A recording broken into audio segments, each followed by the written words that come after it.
altina ñaar fukki fan ak ñetti si weeru octobre 2023 asalaamaaleykum mbokki internet yooyu ñuy suivre ci seen chaîne bi di Makane bi TV dal leen ak jàmm. ki nga xamante ni moo di Khalifa Sall borom mot li yéene ji nga xamante ni amoon na ko policiers yi dañ ko mujjee gàntal ndax yoonam bi nga xamante ni moom la doon dox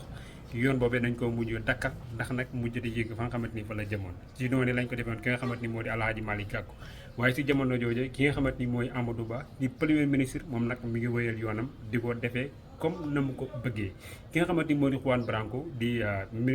avocat ki nga xamante ni moo di président Ousmane Sonko moom moomee nag ginnaaw bi nga xamante dal nañ ko démb si Grand Série moom nag nee na li nga xamante ni mooy ay élection am fii Sénégal sans Ousmane Sonko loolu sax daanaka mel na ni xel mënu koo nangu si noonu Souleymane Ndéné Ndiaye démb dal nañ ko si ab télé moom it nee na daal ki nga xamante ni moo di Ousmane Sonko waaye waa DCE daal dañ ko maanaam xeex ak xañ ko tamit li nga xamante ni moo di àqam ak yelleefam